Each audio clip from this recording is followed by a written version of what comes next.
Puis avant d'enchaîner avec autre chose, parce que je voyais beaucoup de visages se perdre derrière les écrans, surtout quand Thomas vous faisait un résumé un peu de comment ça fonctionnait.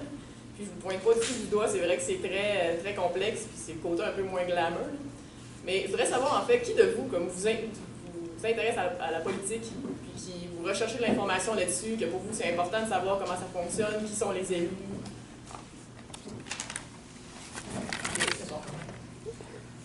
Parfait. Je vais revenir avec ça comme après la présentation, en fait, après qu'on ait présenté d'autres points. Mais attends, avant, je voudrais, si vous terminez ce bloc, rajouter, il y a quand même, excusez-moi, je peux vraiment, il y a quand même un acteur majeur que vous n'avez pas vraiment mentionné parce que vous étiez dans le politique, c'est l'administration, la fonction publique. Ceux qui étaient avec moi en cours d'éthique, vous le savez, vous vous en souvenez, hein, l'administration publique, c'est elle qui applique les lois.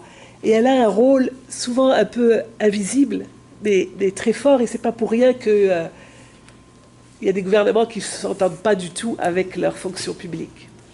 Juste un petit détail sur le portrait du pouvoir. Donc, on a, de façon un peu plus théorique, on a le pouvoir symbolique qui a été développé par Bourdieu, comme on l'a vu dans certains livres. Ça, en fait, c'est vraiment ce serait, j'essaie de trouver la meilleure façon de l'expliquer, j'ai fait beaucoup de lectures là-dessus, puis ça devient un peu mélangeant. C'est en fait vraiment quelqu'un qui n'a pas un pouvoir légitime. Donc, il n'a pas été élu, il n'a pas été mis dans une position de pouvoir à cause d'une confiance qu'il a eue par rapport à des gens. C'est vraiment juste qu'il y a eu une tribune, il y a une reconnaissance, puis avec ça, il y a une capacité de changer des opinions ou de créer des mouvements de masse. Mais c'est sans nécessairement être un pouvoir légitime. Donc, je ne sais pas si c'est bien décrit. Ensuite, le pouvoir médiatique est considéré comme le quatrième pouvoir, les trois premiers étant ce que Jeanne vous a mentionné. On a choisi une petite vidéo, en fait, pour un peu illustrer ça. Parce que pour nous, le pouvoir médiatique, c'est, oui, on choisit qu'est-ce qu'on met comme sous la lentille, comme vous voyez à l'image, mais c'est aussi la façon qu'on le traite, donc le vocabulaire qu'on utilise, puis l'angle de traitement, qu'on va aborder un peu plus tard d'ailleurs. L'extrait, c'est le Last Week Tonight avec John Oliver. Je ne sais pas si vous connaissez ça. On s'est dit qu'avec l'humour, c'est justement une façon plus facile de rejoindre les gens et de rendre la politique intéressante. Donc, c'est à partir de 1 minute 12, l'extrait qu'on veut vous montrer. Puis ça parle, entre autres, de la crise des immigrants. C'est ça. When you are dealing with a mass of people that large, you really want to be a little careful with how you describe them. Unfortunately, David Cameron, noted alleged swine fellatio enthusiast, recently referred to a swarm of people coming across the Mediterranean. And that language matters, because a swarm of anything sounds terrifying, no matter what it is. If I hear there are a lot of kittens coming my way, I'm going to be delighted. But if I hear there is a swarm of kittens approaching, I'm grabbing a shotgun and I'm getting to high ground, because I'm not going to let those furry fuckers take me alive.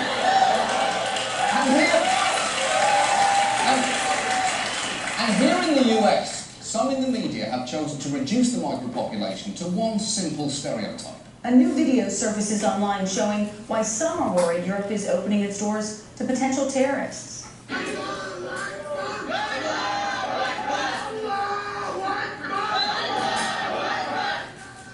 Those are reportedly Muslim refugees on a train in Europe chanting Allah Akbar or God is great. Now, to be clear, we're not saying that any of those people are terrorists or in any way affiliated with a terror group, but it does highlight just how many of these refugees who are fleeing violence in Iraq and Syria are Muslim. Okay. First, you don't get to claim that you're not calling those people terrorists when your lower third says terrorists inbound, question mark. If you're really not saying they're terrorists, maybe change that to something more accurate, like people take train, or some wear hats, others less so. And second, describing that as a new video that sheds light on the migrant crisis is a little misleading, because in researching this story, we found a version of that same video uploaded onto YouTube back in 2010, well before this migrant crisis even began. And if you are going to use misleading old footage to try and make people frightened of Muslims, why stop there? Just go the whole way and use a clip from True Lies. Now, to be clear, we're not saying that any of those people are terrorists or in any way affiliated with a terror group, but it does highlight just how many of these refugees who are fleeing violence in Iraq and Syria are Muslim. That's only about... Wow. Ouais. Puis en fait, qu'est-ce qu'il dit, c'est que ça, c'est juste comme à peu près 10% plus raciste que qu'est-ce qu'ils ont dit en réalité. Mais en tout cas, bref. Puis ça, c'est vraiment juste pour vous exposer à quel point que c'est des petites choses, des vocabulaires, puis les gens n'iront pas nécessairement aller faire de la recherche pour savoir d'où viennent les vidéos, d'où viennent les images, est-ce que ça a été pris hors contexte. Puis comme vous avez remarqué aussi, c'est Fox qui a fait ça, qui est assez reconnu comme étant pas nécessairement la plus crédible des sources d'information, mais par contre, C'est écouté énormément. c'est ça, c'est dans les 3 plus importants aux États-Unis, donc ils ont une tribune très importante, d'autant plus le besoin de véhiculer le pouvoir médiatique qu'ils ont sur la prise de décision des populations, surtout en état de crise comme on est maintenant. OK. Donc là, je vais parler de participation citoyenne et de démocratie participative. Je vais commencer par une petite définition, je vais introduire le tout, puis mon collègue va parler plus précisément de quelles sont les institutions de démocratie participative auxquelles vous pourriez participer justement au Québec, puis donner d'autres exemples. Donc, participation, c'est prendre part à quelque chose. Donc, on prend part à la démocratie, parce que prendre part à la démocratie, ce n'est pas simplement aller voter et être représenté. Ça peut aller beaucoup plus loin que ça. On peut participer très activement à toute la politique en tout temps. Citoyenneté, dans ce cas-là, on a essayé de le définir, c'est assez large, mais dans ce cas-là, on pourrait dire que c'est le droit et la capacité de participer directement ou indirectement aux affaires publiques. Je vais parler du comité directeur des États généraux sur la réforme des institutions démocratiques. Ça s'est passé en 2003. On a consulté les citoyens pour savoir qu'est-ce qui ne marche pas, qu'est-ce qu'on pourrait modifier dans notre démocratie pour favoriser la participation citoyenne. Ça date de 2003. Ça peut paraître un peu vieux, mais c'est justement le but de la présence de ce rapport-là, en fait, c'est de regarder de quoi les citoyens se plaignaient en 2003, qu'est-ce qu'on a recommandé à la suite de ces consultations-là, qu'est-ce qu'il y en est aujourd'hui en 2015, est-ce que ça a eu un effet, est-ce que ça a vraiment changé 12 ans après. Cette caricature, elle était dans le... non, elle n'était pas dans le rapport, je l'ai trouvée... Tu la mets dans le groupe Facebook, s'il te plaît, là. OK, d'accord. Puis tu la mettras dans le chapitre. Oui, c'est ça, je la trouvais vraiment bonne parce oui. que là, on parle de participation citoyenne. Probablement que plusieurs d'entre vous, les mécanismes les connaîtront pas, sauront pas comment est-ce qu'on peut influencer sur notre démocratie, comment est-ce qu'on peut influencer nos politiciens. Et donc, supposons, je donne un exemple, on parle d'austérité. Si on sent que beaucoup de gens autour de nous sont touchés par l'austérité, ça ne fait pas leur affaire, leur organisme communautaire est touché, risque de fermer ses portes. Et puis là, il dit, de toute façon, si je vais dans la rue, qu'est-ce que ça va changer? Eh bien, si tout le monde qui se disait ça sortait dehors puis allait manifester son mécontentement, ben c'est peut-être là que ça pourrait changer. Donc, c'est pour ça que je la trouvais intéressante et très appropriée. Ouais. Mais j'ai mis plusieurs dessins comme ça dans le groupe Facebook. Là, je fais une collection, donc c'est très bien. Mais c'est fondamental pour le thème du cours. C'est quand on se sent seul, quand on ne voit pas qu'on fait partie d'un ensemble, on se sent impuissant. Dès qu'on comprend qu'on fait partie d'un collectif, qu'on vit ensemble avec les autres, ce qui peut limiter nos libertés peut-être, mais en même temps ça nous donne un pouvoir d'agir. Oui, c'est ça. C'est exactement le cœur du sujet. Ouais. Donc, en 2003, les groupes de citoyens se plaignaient des décisions gouvernementales qui étaient prises au sommet par très peu de gens, puis qui étaient influencées par peu de personnes. Le peu de pouvoir du plus grand nombre, donc un peu ce que la caricature représente ici, puis la concentration des pouvoirs aux mains du gouvernement. Est-ce qu'on se sent encore aujourd'hui comme ça? C'est la question que je vous pose. Est-ce que vous sentez que vous pouvez vraiment, quand quelque chose, un projet de loi, c'est pas votre affaire? Est-ce que vous sentez que vous avez tous les moyens entre vos mains pour manifester ce mécontentement-là et être entendu? Bon, on va faire un vote. Ils aiment voter. Alors, qui a l'impression qu'il a les moyens de se faire entendre quand il n'est pas content avec une décision gouvernementale? Personne. C'est sérieux, là? Vous êtes là, puis vous avez pas le sentiment de savoir quoi faire. Alors, vous voyez ce que vous allez avoir à faire dans votre chapitre, hein? Bien, ça dépend. Si on regarde l'exemple en 2012, je pense que, en tout cas, je ne sais pas si d'autres personnes dans la classe là, ont participé aux manifestations, mais on dirait que là, étant donné la grosseur du mouvement, on avait plus l'impression de pouvoir avoir notre mot à dire, même si certains disent que ça a servi à rien. Je pense qu'avec la quand même grosse majorité des étudiants qui participaient puis l'appui qu'on avait. Mais c'est sûr que quand on regarde, si c'est des petits mouvements, c'est vraiment difficile de plus faire sa place là-dedans. On dirait que ça arrive une fois de temps en temps qu'on est mobilisé autour de quelque chose, parce que c'est quand même difficile de justement demander aux gens de montrer leur appui, de manifester dans la rue. Là. Mais franchement, quand même, en ce moment, vous n'avez pas remarqué ce matin, en passant devant les écoles, il y avait des chaînes humaines autour des écoles. Il y a des grèves tournantes. Il y a plein de gens qui s'expriment en ce moment, oui. Il y a des choses aussi qui peuvent être, qui sont plus reliées au système de droit qui est en place peut-être au Québec ou au Canada, qui fait en sorte qu'on a de la difficulté à vouloir s'exprimer quand on veut poursuivre, par exemple, une entreprise ou quelqu'un. C'est très, très difficile. Les entreprises, eux,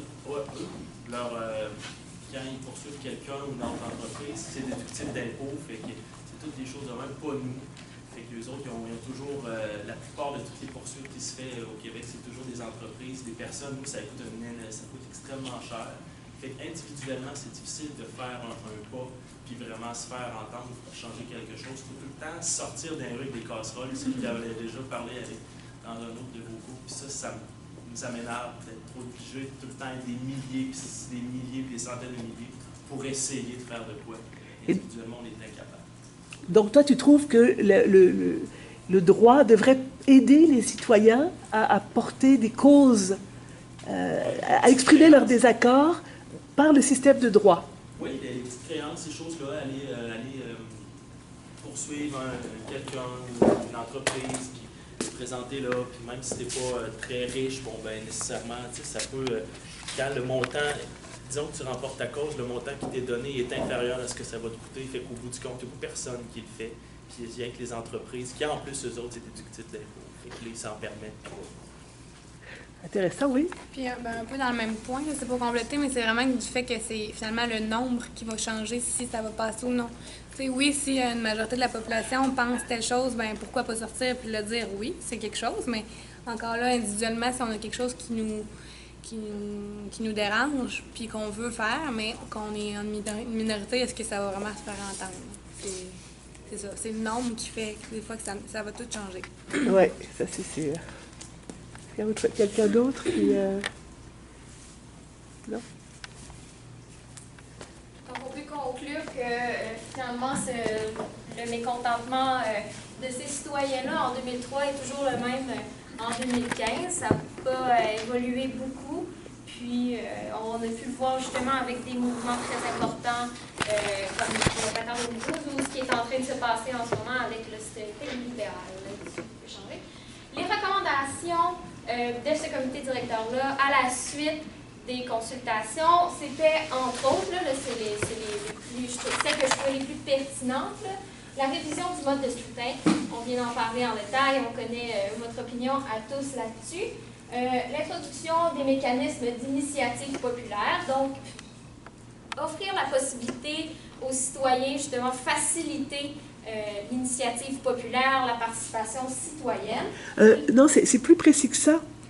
C'est que des citoyens peuvent proposer des projets de loi. Oui, c'est ça, oui. C'est très précis.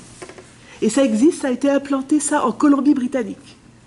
Oui, c'est ça. Mais ici, non. au Québec, non. Justement, l'implantation d'un Conseil national de la citoyenneté et de la démocratie et de conseils régionaux de la citoyenneté et de la démocratie qui, eux, seraient complètement indépendants de toute allégeance politique, de tout débuté. Donc, ça serait vraiment objectif. Ça serait là pour informer les citoyens, puis justement, là, favoriser tout ça, la participation à la vie démocratique, autant nationaux que régional, pour, ben, c'est évident, c'est pour que tout le monde dans la province puisse sentir que sa voix compte, et l'apprentissage de la participation démocratique et citoyenne à un jeune âge à l'école. Donc, c'est ça. Est-ce que, c'est une autre question que je vous pose, est-ce que quand on sort du secondaire, par exemple, parce que avant de tomber aux études supérieures, si on veut, est-ce qu'on sort de là et on se sent un citoyen fort et solide qui se tient debout puis qui est prêt à bouger, puis à faire bouger les choses finalement? Est-ce qu'on sent qu'on a les moyens, les connaissances pour le faire? Témoignage, s'il vous plaît. Témoignage d'impuissance ou de puissance. Je pense pas que c'est quelque chose qu'on apprend à l'école nécessairement.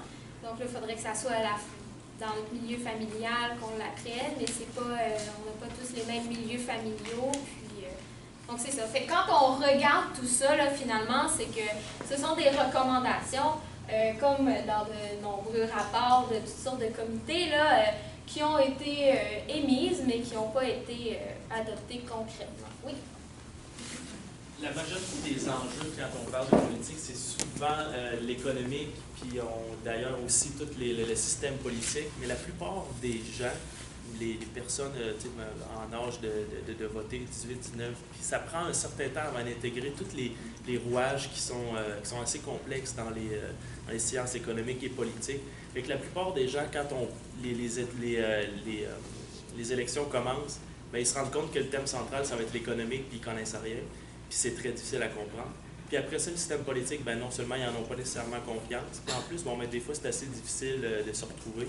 Fait que je pense que ça devrait être mieux enseigné très tôt au secondaire, l'économique puis la politique, pour que quand ils arrivent en âge de voter, ben, qu'ils sachent qu'est-ce qu'ils font. Fait que ça, c'est mon sentiment d'impuissance face à ça. Je vois des yeux allumés, éveillés, interpellés par cette question-là. Mais je voudrais dire deux choses. Tu as terminé sur... Oui, pour ce sujet-là, oui. Oui. Bon, sur la difficulté d'intégrer et de comprendre. Ceux qui étaient avec moi dans le cours d'éthique, il y a probablement 1 an, n'est-ce pas? J'ai parlé exactement des états généraux de la réforme des institutions démocratiques. Tu t'en souviens? Parce que j'y étais. Et je me souviens que, de façon très précise, on avait à voter sur baisser l'âge de droit de vote de 18 à 16 ans, comme tu le disais là.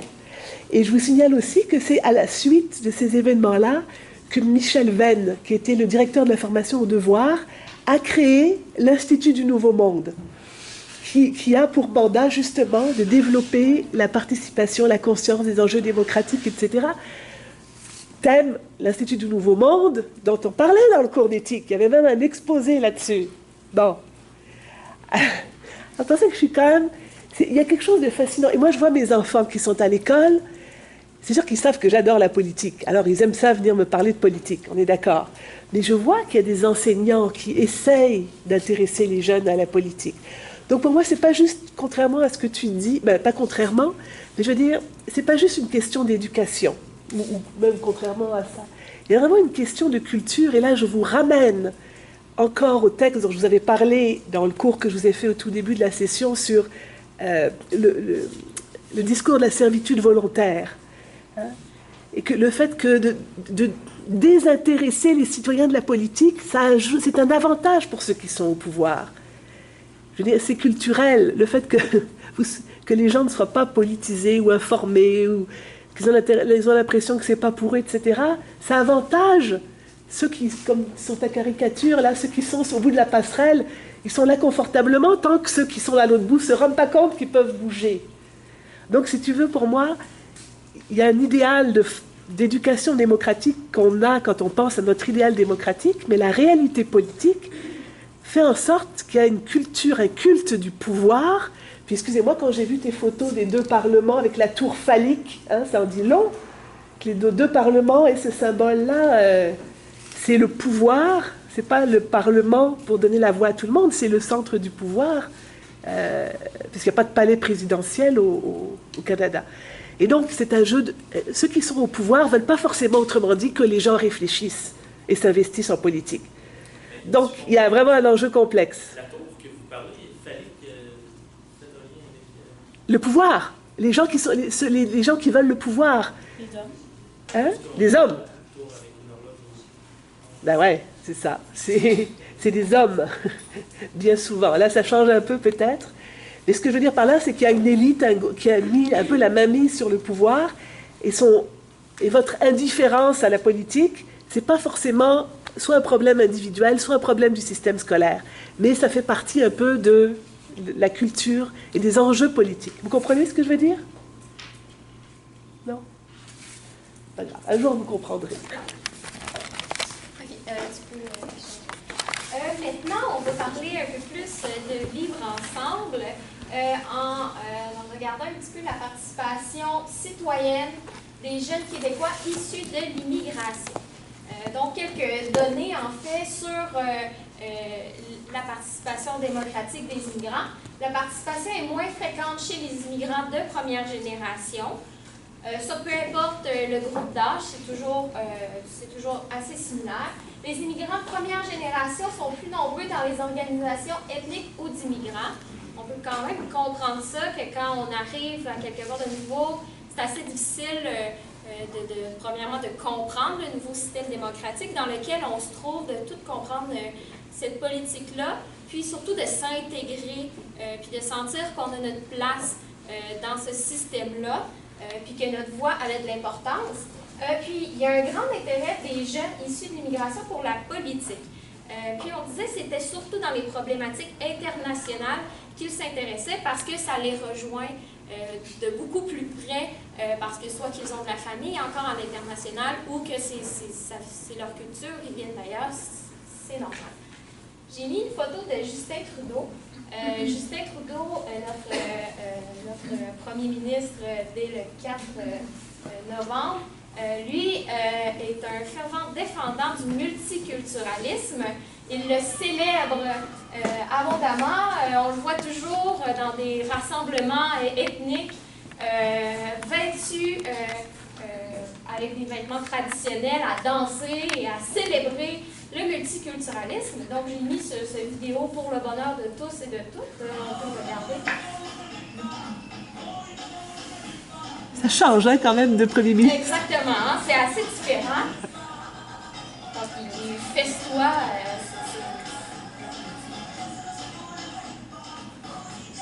On comprend le principe là quand même. Il danse, c'est la culture indienne qu'il est en train de célébrer comme ça.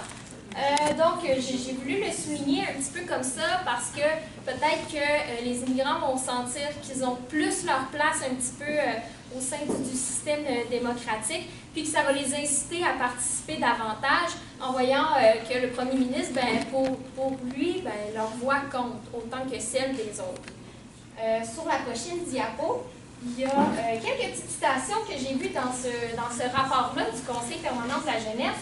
Que je trouvais très intéressante, c'est qu'ils ont discuté dans des groupes de discussion avec des jeunes immigrants sur leur perception de la vie démocratique, sur la participation citoyenne, etc.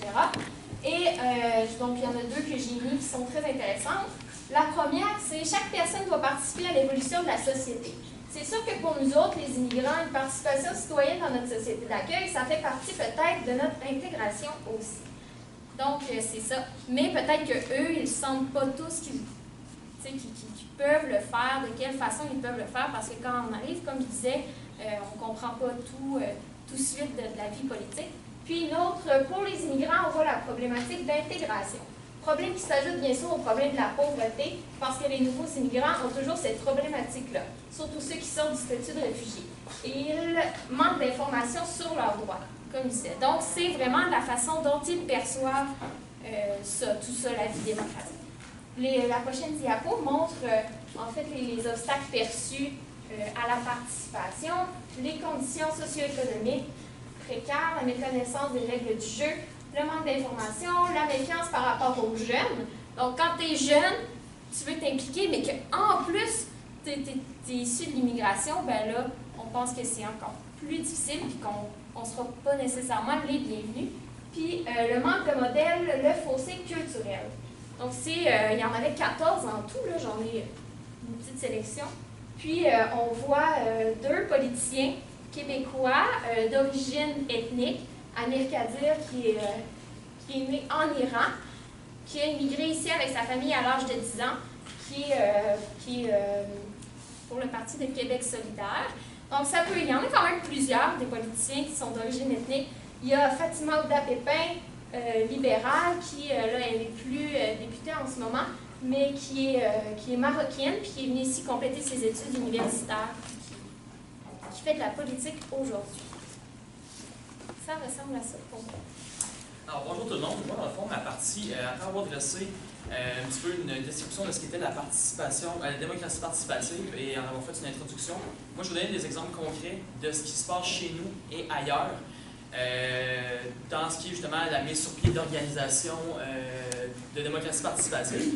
J'ai décidé de mettre une petite caricature assez sympathique qui montre un petit peu la première partie de mon exposé, ma partie de l'exposé. C'est qu'on pourrait voir la société ou la population d'une société qui voit un problème. Là, ici, on voit c'est quelqu'un qui est clairement un petit enfant en malnutrition. Mais mettons un enjeu ou un problème de société qui se voit individuel face à ça. Donc, qu'est-ce que je peux faire? Qu'est-ce que tu veux que je fasse à moi tout seul? Donc, c'est vraiment un petit peu le pourquoi de comment on va mettre sur pied les organismes de démocratie participative. C'est pour rassembler les gens, tout simplement. Donc, attends, excuse-moi, tu vas la mettre aussi sur, oui, sur le groupe.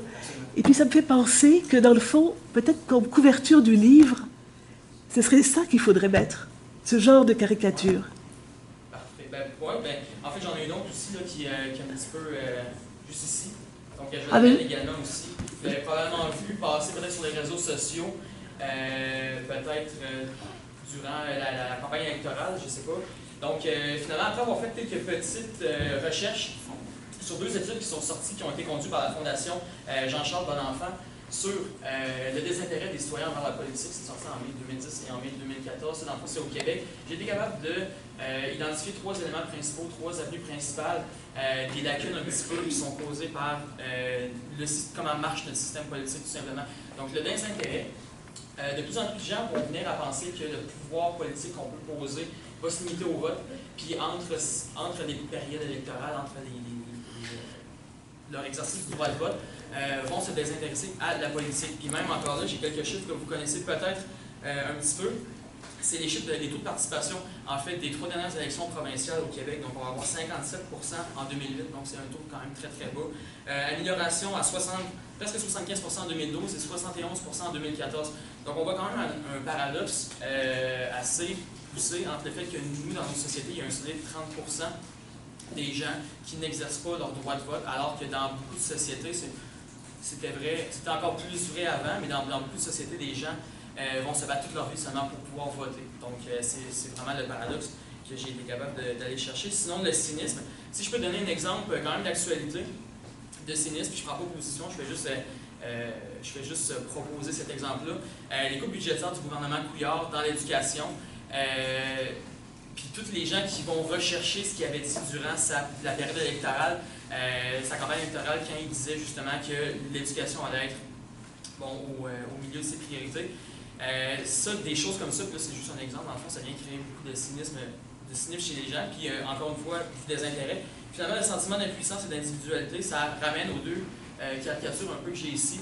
Donc ici, ça dit, nous n'avons pas voté parce que ça ne fait aucune différence, alors qu'on voit dans la caricature que, clairement, une majorité de gens s'abstiennent de voter alors qu'ils pourraient justement faire une différence. Mais encore là, ça rapporte à tout ce qui est individualité. Puis encore là, quand on a posé la question si on sentait qu'on avait des moyens de se faire entendre, puis qu'il n'y avait aucune main levée tout à l'heure dans la classe, ça vient à ça, on se sent impuissant, on se sent individuel, on n'a pas de moyens de se faire, on ne sent pas vraiment qu'on a moyen de se faire entendre. Puis c'est pour ça, dans le fond, que les organismes qui sont mis sur pied pour la participation citoyenne et la démocratie participative vont émerger. Donc, les possibilités offertes aux personnes qui veulent s'impliquer dans tout ce qui est les décisions de leur quartier, de leur région, tout ce qui est social ou politique, ça amène beaucoup de possibilités. Donc, je ne suis pas bon avec le par cœur, j'ai donné une petite liste que je vais vous réciter. Ça donne la possibilité de s'unir pour véhiculer un message ou une idée novatrice qui viendrait justement des citoyens, tout simplement. Ça favorise un rassemblement, le débat, puis la réflexion, en fait, d'un consensus sur des enjeux de société. C'est là aussi pour susciter un sentiment d'appartenance tout simplement à un quartier, parce que dans le fond, un quartier, une ville, une région, je vais vous donner des exemples tout à l'heure, j'en ai qui sont vraiment à la grandeur de la province, j'en ai qui sont plus de quartier, donc vous allez voir. Puis finalement, ce qui est très important, on cherche aussi à restaurer la confiance du citoyen, à pallier aux 3 lacunes que je vous ai montrées tout à l'heure face à notre système politique. Donc on veut restaurer la confiance du citoyen envers les processus politiques de notre société. Mais dans le fond, ce qu'on veut, en général, c'est de redonner à l'individu une place centrale dans les décisions, dans la dynamique politique et sociale des sociétés. Puis ça vient vraiment rechercher le concept de vivre ensemble. Parce que ce qui est très intéressant, c'est qu'on essaie de conscientiser le citoyen que vivre en société, c'est vivre avec d'autres personnes qui peuvent avoir justement les mêmes points de vue que nous. Puis c'est vraiment la force du nombre, la force d'être ensemble, de s'organiser tout simplement. Donc encore une fois, une petite caricature. Quand même sympathique. Sinon, moi, ma question pour ma partie, c'est quelque chose de très simple, c'est pas très profond. Moi, je voulais juste savoir, en regardant ces 4 logos-là, est-ce qu'il y a quelqu'un qui pourrait connaître un de ces 4 organismes-là? Dans le fond, c'est québécois. Est-ce qu'on en aurait qui connaîtrait ça? Juste par le logo, par le nom. Oui, toi? L'Institut du Nouveau Monde. L'Institut du Nouveau Monde, effectivement, ce serait... en tout cas, selon mes recherches, c'est sûr que ce serait celui-là qui est le plus connu. Il y en a certains qui commencent dans le milieu et dont je vais vous parler justement. Est-ce qu'il y en avait d'autres, peut-être, qui connaissent? Non, mais en fait, c'est un petit peu ça à quoi je m'attendais. En fait, tout ce qui est ces organismes, ce type d'organisme-là, c'est quelque chose qui prend de l'ampleur dans nos sociétés, mais qui est encore à un point assez méconnu. Donc, je vais commencer par justement, l'apathie, c'est plate. Donc, qu'est-ce que l'apathie? C'est le manque d'émotion, c'est le manque, c'est ne pas être interpellé par quelque chose. Donc, on essaie justement, par cet organisme-là, de redonner une motivation aux gens de participer dans leur société. Donc, ça s'adresse, c'est montréalais, ça a été créé, je crois, en 2008. Ça s'adresse aux jeunes. Donc, on sait bien que les jeunes, dans le fond, c'est l'avenir de toute société, on le dit quand même très souvent.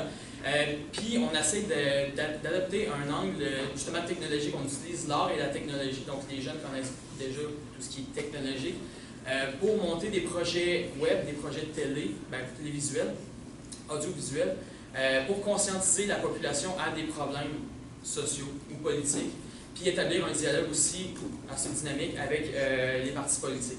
Donc, parmi l'organisation, en fait, ils ont un projet qui est en développement pour l'instant, sur l'enjeu des femmes autochtones, dans le fond, qui a fait beaucoup de nouvelles. C'est des projets qui sont faits par ces jeunes-là pour conscientiser. C'est un projet conscientisant et revendicateur également pour les partis politiques. Donc ça, c'est un de leurs projets qui est en chantier. Sinon, Collectif Quartier, bien, comme ça le dit, c'est encore montréalais. Comme ça le dit, c'est une organisation qui vise le développement local. Donc, on va circonscrire les quartiers. Ça se passe à Montréal, bien sûr. Puis on va faire des assemblées citoyennes pour délimiter des problèmes qu'on a dans le quartier, des angles d'attaque pour ces problèmes-là. Puis on va mettre vraiment la décision du plus grand nombre et le besoin du citoyen de ce quartier-là au centre des décisions. Donc, ils ont fait énormément de choses dans les quartiers de Montréal pour tout ce qui est l'aménagement urbain. Donc, on sollicite la ville pour l'aménagement urbain. Ils ont fait d'autres projets, c'est sur leur site internet, c'est très intéressant. Sinon, l'Institut du Nouveau Monde, ça serait le plus connu, c'est celui qui existe depuis le plus longtemps. Eux, ils ont plusieurs réalisations, il y en a 2 qui sont quand même très intéressantes à traiter. Ils ont les écoles de citoyenneté, dans le fond, c'est comme des camps de jour qui se tiennent et l'hiver et le... Je vais remettre mon diapo. C'est des écoles de citoyenneté qui se tiennent et l'hiver et l'été. Donc, on favorise des discussions, encore une fois, sur les enjeux de notre société, en invitant des artistes, des gens du milieu de la politique.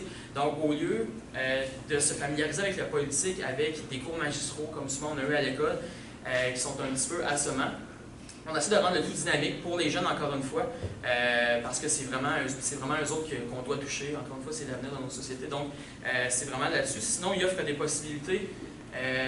C'est un programme qui s'appelle AGO, On change le monde. Il offre la possibilité de mettre sur pied des entreprises sociales, dans le fond des entreprises de quartier, des choses comme ça, par les jeunes, puis de vraiment les conscientiser à la vie sociale. Sinon, le MARQ, c'est l'initiale du mouvement d'appel à la remise en question. Ça, c'est très nouveau, ça a été développé par une connaissance à moi. C'est un organisme qui veut prendre des projets de loi, étudier les projets de loi, puis vraiment les voir sous l'angle de est-ce que c'est bien pour le plus grand nombre de gens, ou est-ce que c'est vraiment adapté à ce pourquoi ça va être implanté. Donc, c'est souvent, il essaie d'établir le dialogue avec justement les partis politiques après avoir monté des dossiers, après être allé chercher des appuis, puis après avoir fait quelques ajustements si nécessaire justement sur les projets de loi.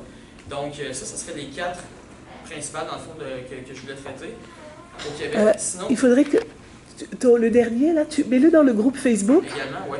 Parce que ça pourrait être intéressant pour le chapitre 9 qui cherche des expériences originales. Oui, mais surtout vu que c'est nouveau, c'est vraiment moins connu.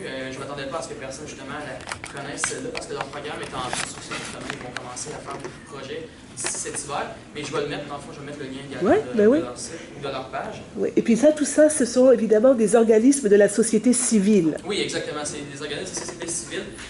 C'est pour les citoyens, par les citoyens. C'est ça. Donc, encore une fois, c'est, comme je l'ai mentionné, ça vise à redonner aux citoyens une confiance en tout ce qui est processus social et politique, puis les remettre au centre des décisions, de ce qui va leur être profitable de leurs besoins. Finalement, j'avais un exemple quand même assez intéressant. Je vais vous en parler un petit peu. Par contre, la vidéo, c'est un reportage qui a été fait sur France TV Info. Je crois que je ne vois plus le lien. Dans le fond, ça porte sur une petite communauté d'environ, de même pas 200 personnes, perchées dans les Alpes du sud de la France. Ça s'appelle le Mas, c'est une petite commune. Et puis, le maire de cette commune-là, en 2008, il a été élu, a décidé de pratiquer ce qu'il appelle justement une politique moderne, c'est vraiment de faire participer tous ces citoyens par des assemblées, puis de mettre sur pied des projets qui vont profiter à tout le monde. Donc, je vous en dis pas plus. La vidéo, comme je vous le mentionne, là, en parle beaucoup, en parle très très bien. C'est une vidéo d'environ 3 minutes. C'est quand même intéressant. Donc, je vous laisse. Accroché à 916 mètres d'altitude, le Mas de Lille-la-Vallée. Un village aux confins du haut pays grassois. La commune aux 7 hameaux compte 170 habitants.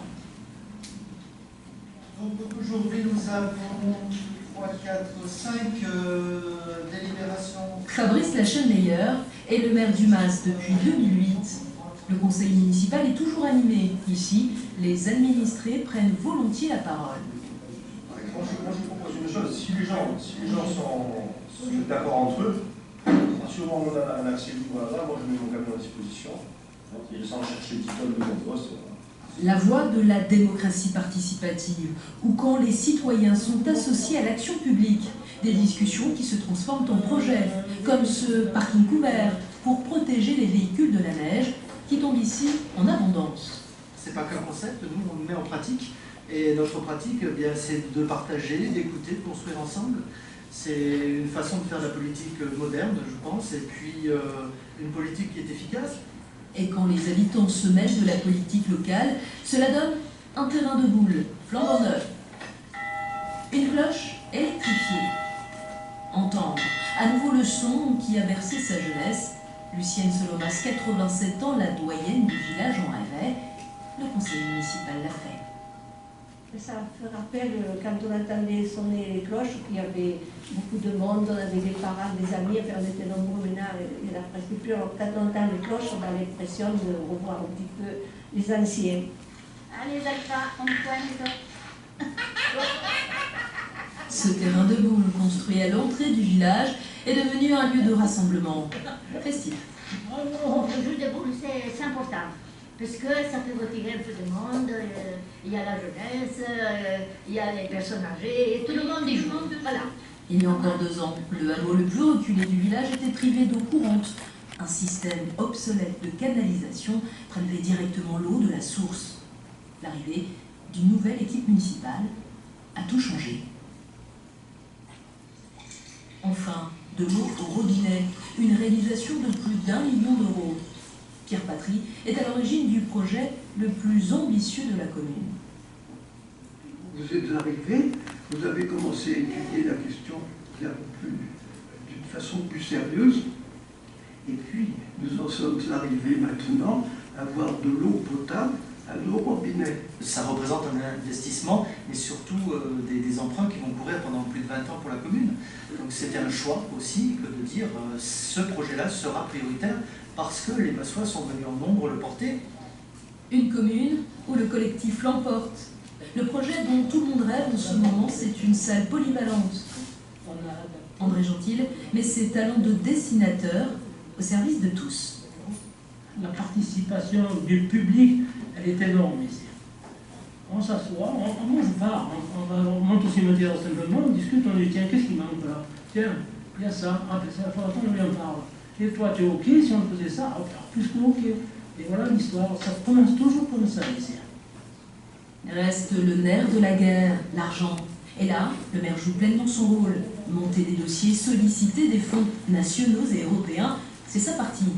Les habitants du Mas se sont appropriés leur village et n'ont pas fini de rêver. Je vous signale que le chapitre 9, ça va être rempli d'exemples de ce type. Hein, le but du chapitre 9, c'est de donner de l'espoir. Ça va être exactement ce genre de cas. Donc pour terminer avec cet exemple-là, c'est un exemple parmi tant d'autres dont j'aurais pu traiter. Par contre, je trouve intéressant que le maire de cette commune-là utilise la petite taille de son village pour rendre les choses beaucoup plus faciles, puis être capable, encore une fois, de développer un système qui écoute les gens, un système collectif. Ils disent le collectif l'emporte tout simplement. Donc, on le voit, les citoyens, les villageois sont très heureux avec ce système-là. Puis c'est un petit peu le même concept, justement. Qu'est-ce que je fais justement? OK, donc maintenant, le dernier thème qu'on va aborder, c'est la mobilité sociale. Qu'est-ce que c'est la mobilité sociale? Bien, la mobilité, ça renvoie à des significations multiples qui vont se référer au déplacement dans l'espace, soit géographique, social, virtuel, métaphorique, personnel. Le concept de mobilité sociale en tant que tel, ça peut être défini au sens très large comme un mouvement sur l'échelle sociale entre différents groupes sociaux, professionnels, de revenus ou de richesse. Il y a plusieurs types de mobilité sociale. On va vous en présenter 4 brièvement. Donc, la mobilité intragénérationnelle, ça se réfère au changement de position sociale d'un individu au cours de sa vie. Intergénérationnel, c'est le changement de position sociale par rapport aux membres des générations antérieures. Il y a aussi la mobilité sociale horizontale, c'est les groupes sociaux à statut hiérarchique équivalent, et verticale, où la mobilité va être soit ascendante ou descendante. Maintenant, la mobilisation sociale, donc de la mobilité à la mobilisation sociale. Donc, selon nous, c'est un concept qui représente davantage la notion de vivre ensemble, puisque la mobilisation, c'est vraiment un mouvement d'ensemble. Donc, on va agir en commun, en même temps, au même moment, et sur un thème qui est bien déterminé. Donc, le concept de mobilisation sociale, c'est un processus qui utilise la communication pour rallier à l'action un grand nombre de personnes afin de réaliser un but social commun à travers les efforts et les contributions de tous. Donc, on peut retrouver plusieurs formes de mobilisation, comme par exemple les journées mondiales. Il va y avoir les journées mondiales de l'eau, de la femme, il va y avoir plusieurs actions qui vont être entreprises pour mobiliser les gens. Il y a aussi des campagnes de mobilisation, comme les campagnes pour la vaccination, pour le dépistage du VIH, ou encore des actions sociales comme des manifestations ou des pétitions. Aussi, parfois, une mobilisation sociale va être tellement importante que ça va créer un mouvement. Donc, pour définir un mouvement social, il y a 3 principes. Il y a d'abord le principe d'identité. On doit définir au nom de qui on parle. Le principe d'opposition, donc le mouvement doit avoir clairement un adversaire. Et aussi le principe de totalité, donc le mouvement doit proposer un projet alternatif de société qui va être fondé sur des valeurs collectives. Donc on va vous présenter un court vidéo d'un exemple assez représentatif d'une mobilisation sociale qui est devenue un mouvement.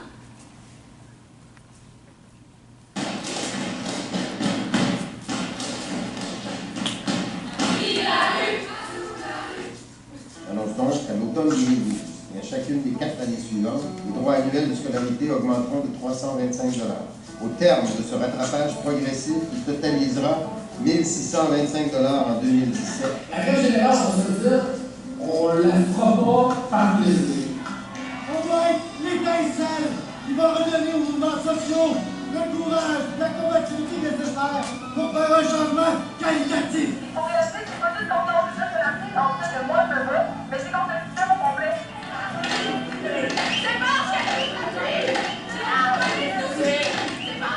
C'est pas vrai que ton parole, c'est un poste comme un nom. Ouais, bon, on a décidé de gagner. Vous pensez qu'un monde comme ici en ce moment, ça peut fonctionner comme du monde? Bien ça, c'est peut-être ce qu'on va dire. Il y a une chose qu'on ne peut pas nous empêcher, c'est de refuser de rentrer en place. Je croise mes doigts que les médias ici présents représenteront le geste qu'on est en train de faire ici. C'est une impasse. C'est vraiment une impasse. Les vrais changements, mais il n'y a pas nécessairement de spirit politique-là qui est pris dans un système déjà façonné d'avance.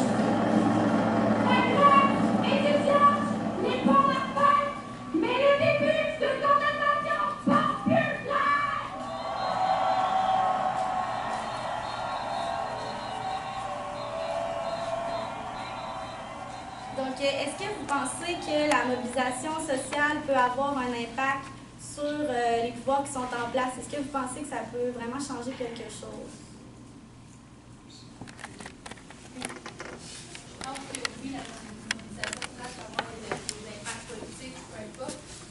Quand on regarde, je sais pas, mettons, dernièrement, on a vu les infirmières qui sont allées s'en prendre directement au Parlement avec les ministres et tout, en les bloquant, mais ça a eu un impact parce qu'après ça, ils sont retournés sur la table de négociation puis ils ont réussi à faire valoir leurs points. Fait que je pense que oui, dépendamment de comment c'est amené aussi, tu sais, comme là, mettons, Printemps érable, il y a eu beaucoup de dérapages, mais on a fini par comme gagner, veut pas, c'est notre cause.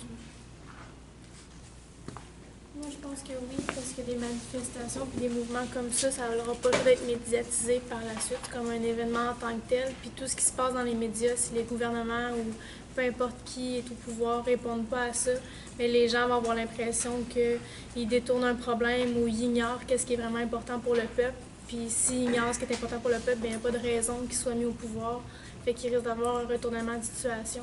Fait que des mouvements comme ça qui se font entendre puis qui deviennent des événements médias, oui, ça peut faire une différence selon moi. Donc la médiatisation, c'est très important. C'est pas juste la mobilisation, mais il faut qu'elle soit médiatisée. C'est un peu ça que tu dis. Mais c'est l'image politique aussi. Si les politiciens ne réagissent pas à un mouvement comme ça, à la prochaine campagne, ça aura sûrement un impact assez négatif pour ce politicien-là. Donc, ils n'ont pas le choix de réagir et la réaction va être médiatisée. Donc, on ne veut pas, c'est une roue qui tourne, puis ça fait en sorte qu'un mouvement comme ça a des bienfaits pour la cause. Mais d'un autre côté, je vous signale que la mobilisation, par exemple, pour les femmes autochtones, ça fait très longtemps qu'il y a des groupes qui se mobilisent énormément pour ces femmes-là, pour demander une enquête publique, etc. Mais on dirait que c'est un reportage qui a fait tout d'un coup prendre conscience aux gens du problème. Que la mobilisation, là, il y a des vigiles qui se font, il y en a eu le jeudi soir, etc. Mais il y a vraiment un lien avec les médias. Excusez-moi, je n'arrive plus à parler. Justement, les médias, on va aborder cet aspect-là. D'abord, les réseaux sociaux, c'est sûr qu'à l'ère du Web 2.0, c'est un moteur qui est très important dans les mobilisations sociales. Ça permet le partage d'informations, c'est rapide. Aussi, ça permet de former des groupes, donc des groupes sur Facebook, aussi sur Twitter, les hashtags, ça va permettre de former des mouvements. C'est aussi une plateforme d'échange entre les individus et ça donne une grande place à l'information citoyenne. Maintenant, du côté des médias, on va parler de l'apport positif des médias pour commencer. Donc, c'est sûr que les médias, c'est une tribune qui est très importante. Ça va permettre de donner la parole aux militants pour qu'ils fassent entendre leur cause. Aussi, ça va permettre de démontrer l'ampleur d'une situation. Plus les médias vont en parler, plus on va accorder l'importance à cette cause-là. Aussi, ça permet un débat des enjeux. Donc, souvent, on va voir le côté pour, le côté contre. On va pouvoir voir les arguments des deux côtés. Et finalement, ça donne une visibilité médiatique qui est très importante, comme dans le cas du printemps érable, justement. Ça l'a permis de donner beaucoup de visibilité au mouvement. Donc, bien entendu, il y a également un apport négatif des médias. Selon son angle de traitement, les médias peuvent nuire à la mobilisation sociale. De nos jours, un des traits communs de la couverture médiatique, c'est qu'elle porte davantage sur la représentativité, le statut ou le réalisme des mobilisations sociales, plutôt qu'aux représentations, le processus ou le réel. C'est comme si les médias traitaient seulement en surface. Il y a des gens qui ont l'impression qu'ils ne creusent pas davantage pour aller chercher plus loin vraiment ce qui leur tient à cœur réellement. Malheureusement, le traitement négatif des médias peuvent décrédibiliser certaines mobilisations, ce qui peut traiter...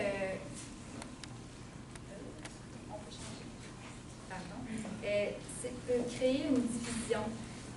Donc, je reviens sur un exemple du printemps érable.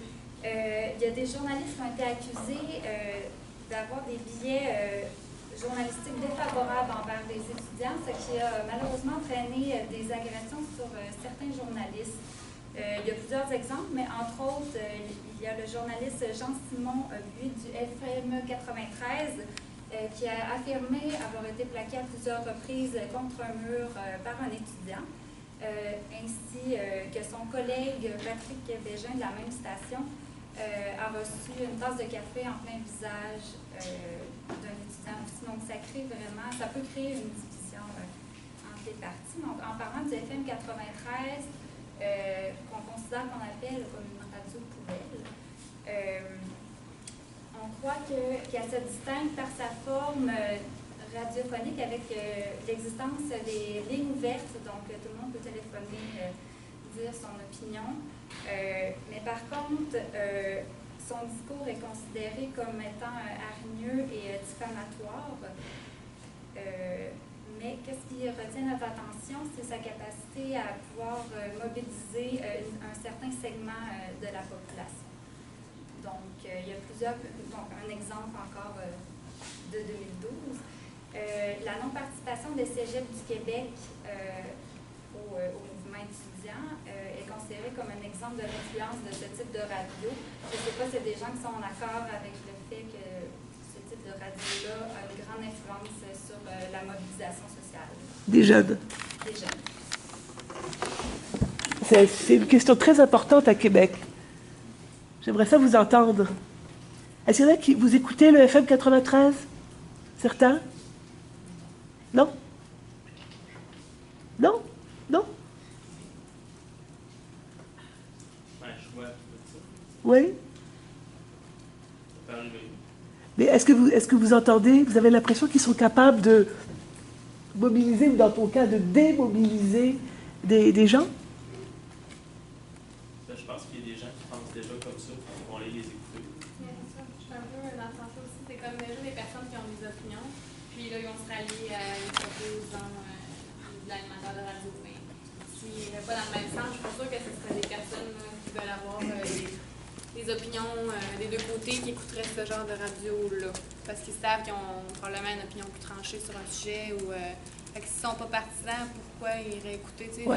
La pluralité des opinions, je ne suis pas sûre que... Ouais. Mais c'est quand même la question de l'œuf et de la poule, là. Est-ce que les gens de la région de Québec sont plus... Parce qu'ils sont plus à droite, on l'a vu avec les dernières élections. Est-ce qu'ils sont plus à droite parce qu'ils écoutent ces radios, ou bien ces radios prospèrent à Québec parce que les gens sont plus à droite, dans le fond? Bien, ça fonctionne, oui, mais il faut quand même qu'il y ait... je veux dire, je sais pas c'est quoi le pourcentage de la population qui écoute ce genre de radio-là, mais personnellement, moi, j'écoute pas ça pour m'informer ou pour me renseigner. Donc, du fait que si, disons, je me considérais dans la majorité à droite, ça serait pas à cause de la radio poubelle. OK. Ça serait d'autres influences. D'autres influences, OK. Ouais. Moi, ce que je pense, c'est que les radios de Québec sont prospères justement à cause que les gens de Québec sont plus à droite. C'est le même cas à Saguenay. Radio X fonctionne énormément à Saguenay, mais c'est parce que c'est une ville qui est un peu plus à droite. Puis tu prends des cas comme Montréal où des radios parlées sont un peu moins présentes. Ça dépend vraiment du secteur où ils sont situés, puis c'est le cas à Québec.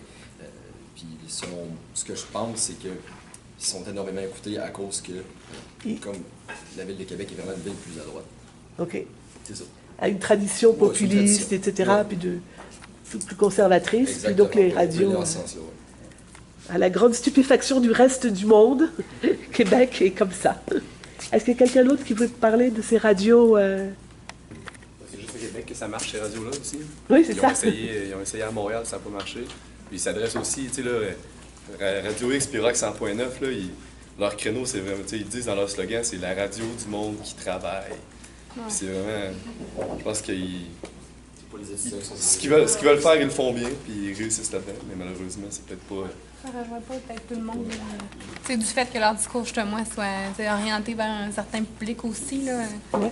Mais alors pourquoi tu dis, si ils n'aiment pas les étudiants dans cette radio, pourquoi tu dis qu'ils ont peut-être mobilisé les cégepiens à ne pas participer Est-ce que tu as lu quelque chose là-dessus ou c'est une expérience personnelle ou... J'ai lu ça quelque part, mais tu sais, étant donné que les cégepiens qui étaient plus... qu'est-ce que j'avais? Ça disait que les carrés ils étaient pour les carrés verts. Ouais. Puis les cégepiens... Peut-être ceux qui hésitaient, qui étaient comme... Ouais, qui voulaient prendre position, mais qui n'avaient peut-être pas toute l'information, puis que c'est tellement une source comme... Je ne sais pas comment dire ça, mais tu sais, qui a beaucoup de portée, mais ils ont peut-être été influencés par cette station-là extérieure. Non, mais je ne conteste pas ce que tu dis, mais tu sais, juste comme c'est un peu différent, je veux savoir si tu as une source, ce serait intéressant, très intéressant, oui. Donc moi, j'ai terminé sur ma partie, on peut revenir à la question. Oui, mais en fait, pour finir, c'est juste que après avoir fait un peu plus le tour, parce que c'est sûr que c'est pas tout le monde qui va être intéressé à les mettre comme veston cravate puis se dans le Parlement, puis faire du plaidoyer, puis parler de projet de loi. Mais est-ce que vous voyez un peu plus l'importance de juste, comme la madame en arrière disait, de rentrer dans la roue qui tourne pour essayer d'au moins comme faire sa petite parcelle d'influence, ou est-ce que vous êtes encore juste en position d'être très cynique et de dire, bof, même si moi je fais quelque chose, j'ai pas assez de temps à mettre là-dedans pour que ça fasse une différence, donc ça ne servira à rien, fait que ça va juste être du temps perdu. Est-ce que ça vous a comme inspiré quelque chose que vous vous êtes dit, ouais, c'est beaucoup de questions, je vais compter. Solide, ouais. Ouais, mais non, c'est juste comme, est-ce que les choses dans la présentation, comme peut-être à côté, Alors je vais faire, comment ça s'appelle, un micro-trottoir ou un vox pop. Je vais vers quelqu'un qui doit répondre.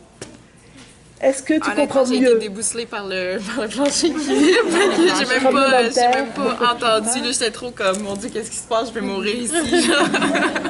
J'ai même pas entendu la question, désolée. Non, elle veut juste savoir si toute cette présentation, ça vous a fait réfléchir à l'importance individuelle de chacun dans le vivre ensemble. Ben oui, mais ça revient à ce qu'il disait au début, dans le fond, que si on passe tout notre temps toujours à dire « Ah, je suis probablement la seule à penser ça, mais je le ferai pas parce qu'il n'y a personne d'autre qui pense », mais si tout le monde pense de cette manière-là, il n'y a jamais rien qui va changer. Mais je pense que, tu sais, pas est-ce que ça m'a ouvert les yeux, non, pas nécessairement parce que j'étais déjà au courant de ça, c'est juste que des fois, c'est ça, c'est avoir le goût d'aller au-devant des choses pour que les choses se produisent au lieu d'attendre que ça se passe. Bon, alors vous allez retranscrire ça, hein? Ça va être une très très belle citation. Le guts, ouais. Et c'est pas forcément... Qui est-ce qui parlait de mettre costume cravate, c'est toi? Ouais. Regarde, Justin Trudeau, il nous montre qu'on peut faire de la politique sans costume cravate forcément. Tu voulais dire... Ce que je voulais dire, c'est que c'est important d'avoir aussi de la diversité dans les opinions. On parlait de radio poubelle de droite, mais c'est pas nécessairement un crime que d'avoir une opinion un petit peu plus à droite. D'ailleurs, ça va permettre aussi à la gauche qui peut peut-être prospérer dans certains endroits de se réévaluer, de s'améliorer, de voir certains de ses défauts. Fait que, si le gouvernement conservateur, lui, n'écoutait pas l'opposition qui, elle, était à gauche, il ne faudrait pas qu'un gouvernement à gauche fasse la même affaire puis pense que la droite, c'est juste de la poubelle. Ouais. Fait que c'est important aussi. Oui, mais quand même, c'est sûr, c'est le but de la démocratie, mais c'est quand même intéressant que ces radios poubelles se revendiquent d'être à droite, alors que de l'autre côté, les Radio-Canada, c'est pas à droite ou à gauche, là. C'est les radios de droite qui pensent que Radio-Canada est à gauche, mais Il y a quelques émissions où ils critiquent la politique, mais de tous les côtés. Puis les radios de gauche à Québec, est-ce que vous les connaissez? Les radios de gauche à Québec. Je ne connais pas. Non. Qui connaît une radio de gauche à Québec? Oui? Ben, peut-être un peu, non? Radio Basseville, ça vous dit quelque chose? Des radios plus communautaires. C'est les radios communautaires qui s'intéressent au vivre ensemble. Mais elles ne se revendiquent pas comme étant de gauche. Elles ne sont pas politisées. Donc c'est quand même spécial, ces radios poubelles de droite, tu sais. Puis en plus, elles associent la droite à quelque... Je suis sûre qu'il y a des gens plutôt à droite, peut-être, comme tu disais, qui ne se sentent pas forcément à l'aise avec ce style. Non, parce que c'est justement, c'est hargneux, c'est très ça. mal dit, qu'est-ce qu'ils disent, puis dans le fond, ben, c'est ça. Ils peuvent avoir quand même la même pensée que maintenant on qualifie de droite, mais qui ne veulent pas quand même s'inscrire dans... Tu sais, pourquoi quand on pose la question, est-ce qu'il y a une radio de gauche? Ben, on n'en a pas en tête, mais une radio de droite, ça vient vite. Ben, parce qu'on met le nom droit avec... mais autrement, c'est sûr qu'il y en a qui ont des idées de gauche, puis on les appelle pas comme ça. Non, c'est ça. C'est intéressant de voir que c'est pas symétrique, là. Alors, est-ce qu'il y a quelqu'un d'autre qui veut répondre à la question de l'équipe? Est-ce qu'il y en a parmi vous qui sont un peu militants? Toi, non? T'es pas un peu... Non? J'ai déjà participé à des manifestations quand j'étais au cégep, mais ça remonte à loin. Donc, vous n'étiez pas impliqué dans un parti ou une association? Non, j'ai pas de carte de parti, rien. Je suis impliqué dans mon association étudiante, mais autrement, j'ai pas d'allégeance politique, plus que personne d'autre ici, je crois. C'est sûr que j'ai peut-être plus un penchant centre-gauche, mais j'ai déjà voté à droite, j'ai déjà voté à gauche. Donc, j'ai pas... Je suis un peu une girouette politique, si on peut dire. Et est-ce que l'association étudiante, est-ce qu'il y en a ici qui sont membres du bureau? Non, mais du bureau de l'association étudiante? Ah oui, toi, bon. OK. Est-ce que tu trouves que l'association étudiante, c'est un bon lieu de formation, justement, au vivre ensemble? C'est un excellent lieu de formation pour avoir des connaissances en politique. Toutefois, l'association étudiante ne peut pas avoir d'allégeance politique. C'est, selon moi, nécessaire parce que c'est 8. Mettons, par exemple, avec PUL, qui est l'association des étudiants en communication publique, c'est 800 membres. C'est pas 800 membres qui vont tous voter à droite, c'est pas 800 membres qui vont tous voter à gauche. Donc, une association étudiante, selon moi, ne doit pas avoir d'allégeance politique. Toutefois, c'est très formateur pour essayer d'avoir peut-être plus... C'est très formateur pour commencer à s'intéresser à un domaine comme celui-là. Mais je ne parle pas là forcément de politique droite-gauche, mais cette conscience du vivre ensemble, de l'action collective versus souffrir tout seul dans son coin. Est-ce que c'est une bonne façon? Oui, c'est une bonne façon de commencer ça.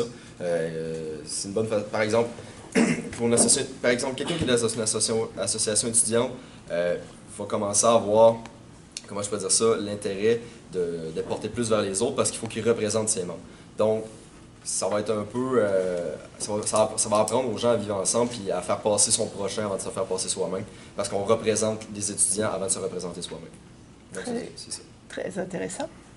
Alors, tu vas faire un petit paragraphe là-dessus pour le chapitre 5. Hein? C'est bon. Chacun contribue à tous les chapitres, n'est-ce pas? Hein? On n'est pas en compétition. Est-ce qu'il y a d'autres commentaires? Elisabeth? Je suis sûre que tu as des choses intéressantes à dire. Ah, toujours. Toujours. C'était quoi la question? Il n'y a pas de question, donc c'est... Est-ce que... Ah, des commentaires.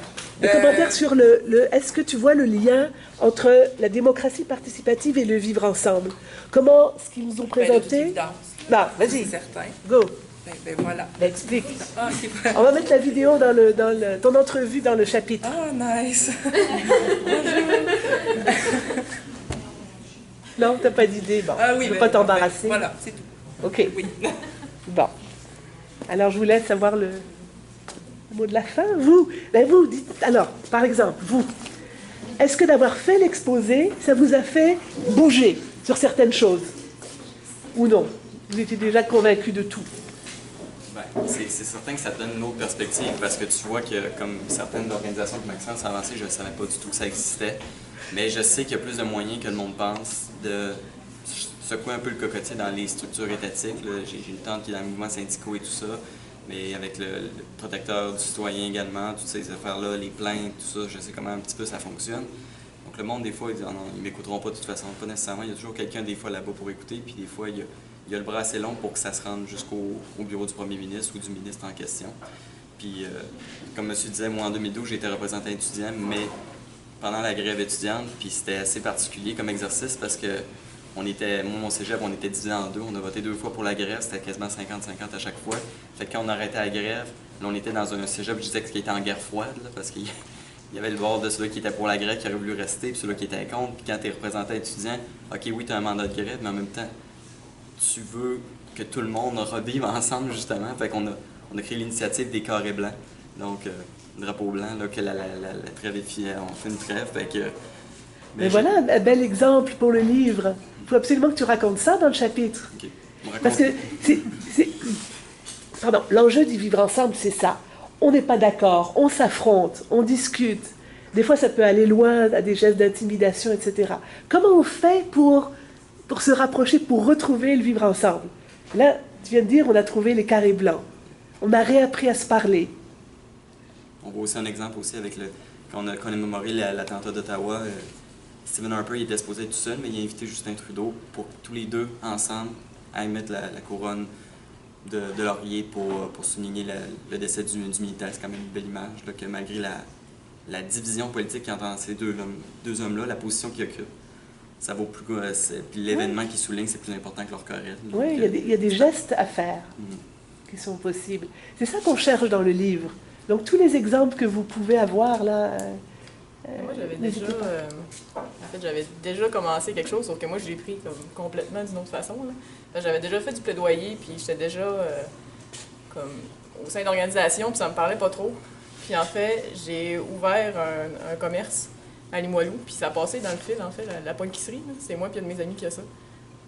Puis nous, en fait, on s'est dit qu'on allait utiliser la business pour faire passer le message, puis qu'on allait transmettre nos valeurs, mais en ayant cette tribune-là.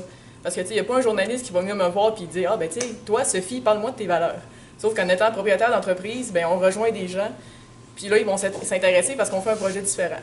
Fait que c'est comme plus ça qu'on s'est dit, puis, ben, ça, c'est vraiment de... Tu sais, on vise pas les profits, c'est plus le réinvestissement dans la communauté, puis c'est d'amener, dans un quartier qui est quand même défavorisé, d'amener des aliments plus sains, des aliments un peu plus... trop souvent considérés comme gastronomiques. Puis c'est un peu de déclasser ça puis dire, ben tu sais, c'est pas parce que t'as pas beaucoup d'argent que t'es obligé de manger juste des chips et de la liqueur. Tu sais, à côté, tu vas avoir les bons aliments qui coûtent le même prix ou souvent même moins cher. Puis on a beaucoup de produits d'importation, on a beaucoup. Fait que c'est vraiment de faire le mélange de tout ça pour essayer de véhiculer un message plus de vivre ensemble. De vivre ensemble. Alors ça, c'est super intéressant aussi. Hein, ça montre que l'entrepreneurship, ça peut être une façon aussi de contribuer au vivre ensemble. Et dans le fond, le monde de l'entreprise n'est pas forcé d'être toujours un monde de grand capitalisme. Qu'est-ce qu'il a dit, Bill Gates, récemment? Vous n'avez pas vu ça passer? Il a dit quelque chose de très étrange. Vous n'avez pas vu? Il a dit, c'est pas les grandes entreprises qui vont réussir à nous sortir du problème du réchauffement climatique. Il a comme reconnu que la logique capitaliste poussait les entreprises seulement vers le profit et qu'il y avait là un problème. Mais quand Bill Gates dit ça, en tout cas, on va regarder, suivez ça de près, l'impact qu'il peut avoir sur la responsabilité sociale des entreprises, on ne sait jamais là. Et si lui a compris ça, en tout cas, c'est quand même intéressant. Mais c'est un bel exemple, il faut que tu racontes ça dans le livre. Tous ces petits gestes, ces petites actions-là qu'on fait, c'est aussi important que les nouvelles qui nous disent qu'il y a eu tant de morts dans tel accident de voiture. Je veux dire, on s'en fout totalement, là. On a de la peine, mais c'est tout.